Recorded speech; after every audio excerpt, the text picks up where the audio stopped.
and welcome. It's my privilege and honor to introduce our first candidate tonight, Attorney General Alan Wilson. Please join me in welcoming Alan to the stage.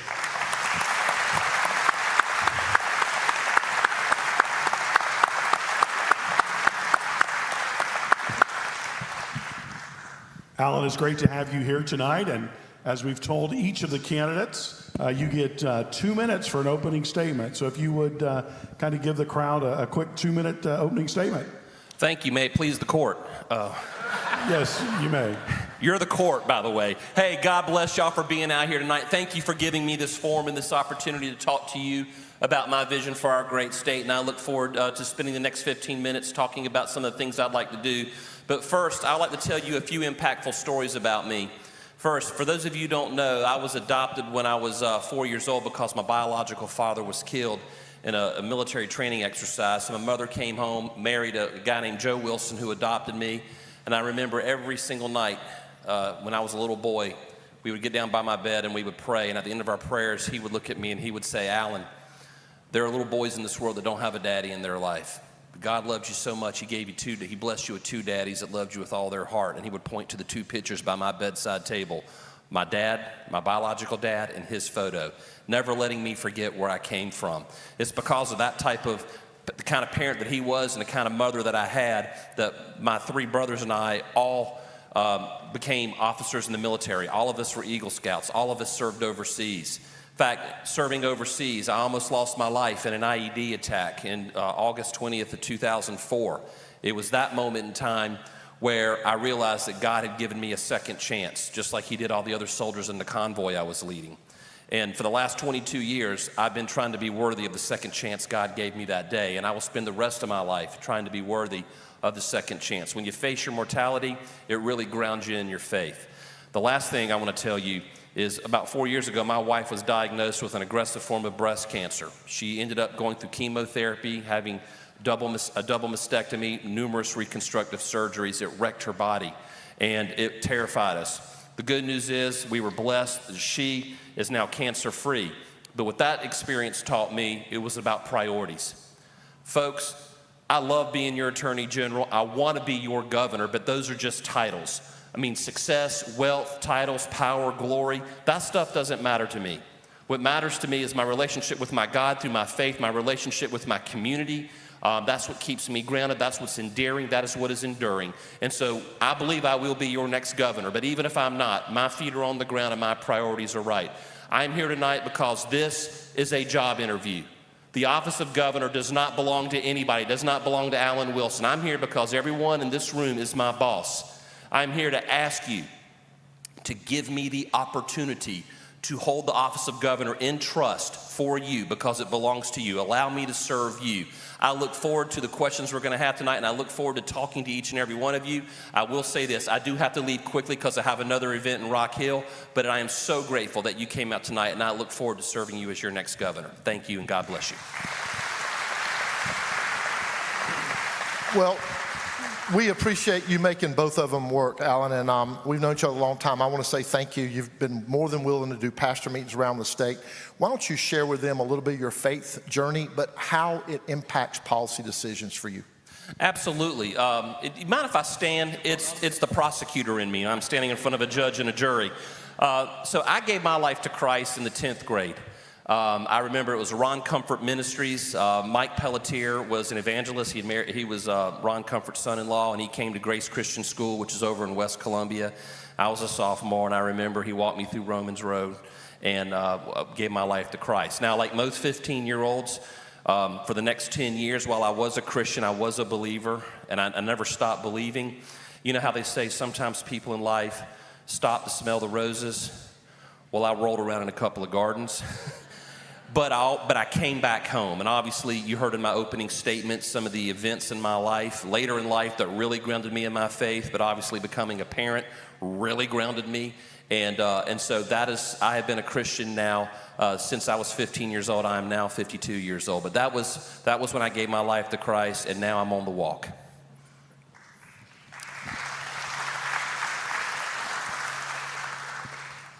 In the candidate survey that you completed for Palmetto Family, you indicated that one of your priorities was to codify the Parental Bill of Rights. Why is the issue of parental rights important to you? Well, first off, the parent-child relationship is sacrosanct. We shouldn't have to have a codified Bill of Rights in our Constitution, but we live in a day and time right now where people say you can have any number of genders, you can mutilate kids, you can inject them in hormones when they're 10 years old, only because they don't feel comfortable in their own skin. You can, in some school districts in this country, you can be punished for not using the right pronoun on someone.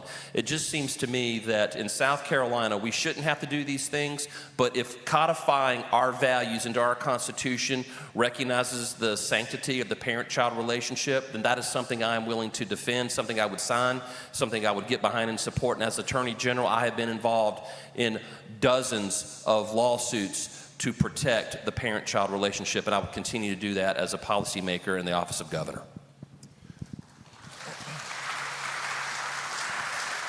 You know, Alan, Randy and I first started working on school choice in this state 24 years ago. Yeah.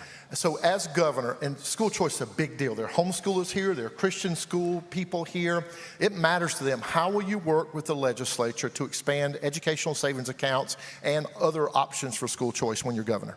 Well, thank you, Chad. So, folks, in the mid-1980s, my three brothers and I were growing up under the roof of our parents, and they were flourishing in public school. And we had good public schools, but it wasn't working for me. I remember in the 6th grade, my parents had to hold me back.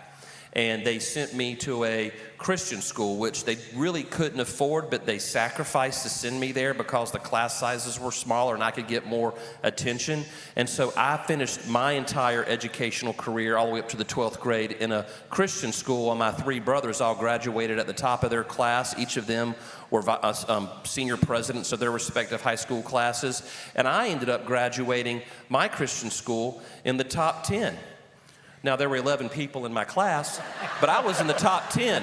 The point I'm making is, if the educational needs, my educational needs could be that unique and that different with me compared to my three brothers at that time, and we're growing up under the same house with the same parents teaching the same values, why are we going to force feed that across the entire spectrum of all the kids in this state? So that is why I'm a proponent of school choice, maximizing the opportunities for parents to give their children as many options that I did not have and my parents didn't have and that they had to sacrifice. So as your governor, I would obviously always support choice for parents, because it's really, at the end of the day, about what's in the best interests of the child.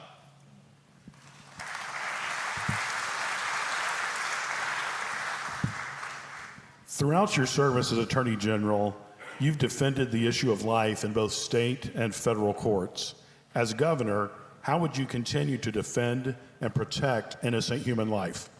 Well, and Randy, thank you for the question. And ladies and gentlemen, I have always been a staunch defender of the unborn. The rights to life, liberty, and property are all good, but if you don't have life, no other rights matter. And I believe that life has inherent value. It's not value that is assigned by a person like a mother. It's not value that's assigned by a government.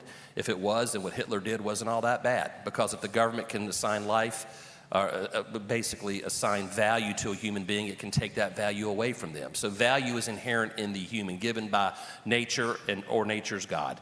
And that is my foundational belief. And I believe we have a duty to protect those in our society, especially the unborn. And so, as you said, I have been endorsed over the last 4 election cycles by South Carolina Citizens for Life. Every single time I've run for Attorney General, I have defended South Carolina's heartbeat bill, not once, but twice. I have went up to the U.S. Supreme Court on the Dobbs decision, which was the case that overturned Roe v. Wade. I was a friend of the court brief all the way up to the Supreme Court because of my beliefs and my value system on supporting life. As governor, I would carry that same conviction, that same passion to the governor's office, supporting bills and legislation, signing them into law that recognize the inherent value of human life and those who are, basically those who could be hurt most in society if we don't protect them. You know, I really appreciate, way before you were running, you stood up with us against gambling initiatives. Yeah. And it's a mess, right? And there are like 4 bills that have been filed. It's cluttered, it's confusing. And I don't know about y'all, but all the pastors we've had in meetings, they're like, where do these polls come from that people are for this? They're not polling me. Tell us where you stand on legalization of casino gambling, and how do we fight that in South Carolina? Because you stood with us as pastor meetings around the state already. Well, in the first governor's debate, I was very clear on this. I oppose it. I oppose legalized casinos in South Carolina. And the reason is look, there are, I've talked to people in other states, and one of the concerns that I have is with that comes an entire industry, or I should say an under industry. You have I've seen drug use, drug trafficking, human trafficking, prostitution. You've seen a lot of other things. And so the revenue that the people that I'm talking to in other states say, Alan, the casino operators are good people, but what comes with those industries creates a lot of problems for law enforcement, for mental health, for drug addiction and drug abuse. And those are things that whatever revenue you save on the front end, you lose on the back end. So as I've traveled the state, I've talked to law enforcement, I've talked to faith leaders on this issue. And as I talk to them, my views on this become more firmly grounded. And that is why I currently oppose them and would do so as governor.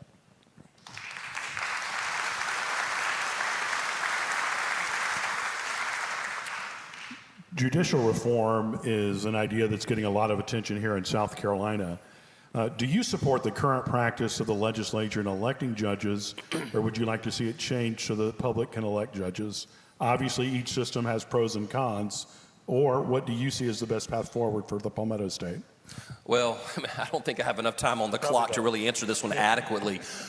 First off, there's 2 states in the country that elect judges the way we do, us and Virginia, and I'm opposed to the way that we do it. At the end of the day, I believe you need parity of power amongst the 3 branches. Right now, the legislature controls the process for vetting judicial candidates, nominating judicial candidates, and for electing judicial candidates. And then the legislature controls the funding of the entire judicial branch of government.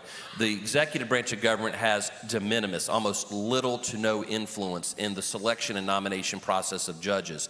I would support and have supported and fought for 10 years, a system where the nominating process of judges comes up under the governor's office, giving the executive branch a little bit more power relative to the legislature. The legislature, who are your elected representatives, should still be able to do an up or down vote, but if you have judges who are releasing violent criminals or predators back in the community without adequate time, or having civil decisions that are hurting businesses, there's no way to hold them accountable. You can go to your House member or your senator and say you don't like Judge so-and-so because they're hurting your community, but there's 168 other members of the General Assembly you don't get to vote for. There's one governor. If the governor has more control over the nomination of those candidates, then you can go to the governor, which gives you more accountability over that branch of government, and that brings more parity of power. That's as short as I can make it, Chad. No, that's fantastic, and we got a little bit of time. Soft on crime judges, how do we keep that stuff from coming to South Carolina? Soft on crime judges? Well, you reform the judicial selection process, giving the governor more influence over the type and quality of judges that are being nominated to the legislative branch of government. You should still be able to go to the legislature and talk to your House member and senator on who they vote up or down for judge. But right now, you don't really have an adequate say in the quality and the type of candidates that are being nominated. So you fix that, and I think you're going to address the problem directly. That's fantastic, because it's a problem all over the country, the place I travel. So thank you for that. Y'all give him a hand. You have 1 minute to close and seal the deal with them. It says I have 2 minutes and 38 seconds. Take 2.5. Can I have 2.5? They actually started it late, so. We started late? Yes. Okay. All right. Well, I'll try to be brief. Ladies and gentlemen, as I started, I want to say thank you for giving me the opportunity to be here today. I think this is the 3rd time, maybe the 4th time I've been in this church in the last month for various reasons, and it's always great to be here. I want to say this to you. I'm asking everyone in this room, every last one of you, for your vote. To those of you who are already for me, and I see some stickers out there and some winks and nods, thank you. Thank you for your support. It means a lot to me. It's a precious gift. To those of you who remain undecided, I would encourage you to continue to do your due diligence. But what I'm asking, I have 3 weeks from this Tuesday to earn your support. I'm asking you for the opportunity. Just give me the opportunity to earn your vote. And to those of you who are sitting in the audience, you've decided to go another direction. You prefer another candidate. I recognize that. I respect it. I understand it. Don't like it, but I understand it. Okay? This is what I would ask of you. If on June the 10th, your first choice candidate for governor is not in the runoff, but I am, can I be your second choice candidate? That would be my ask of you. because this process matters, right? There will be a 2-week runoff from June 9th to June 23rd. I do not promise you that I will be a perfect governor. I do not promise to you that I won't make mistakes or that I won't say or do something that you disagree with or maybe you think you disagree with.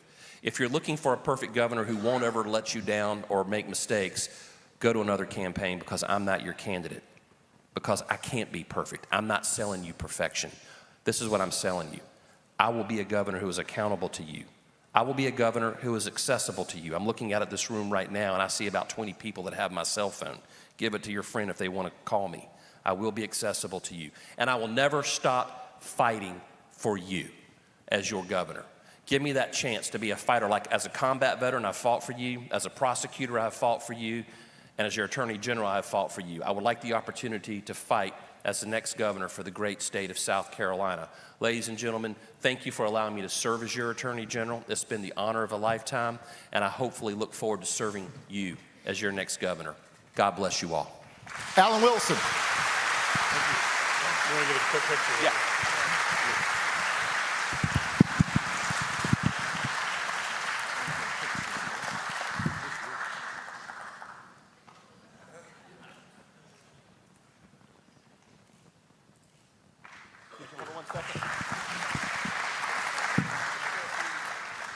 Selfie. Y'all squeeze in on the side. All right? Yeah. Ready? 1, 2, 3.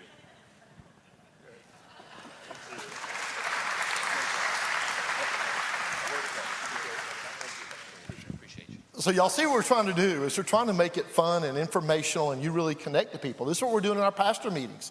But you also notice we're going to have different candidates. We really tried to accommodate everybody's schedules, and with people voting, the Senate being called in, we have congressmen and congresswomen, senators.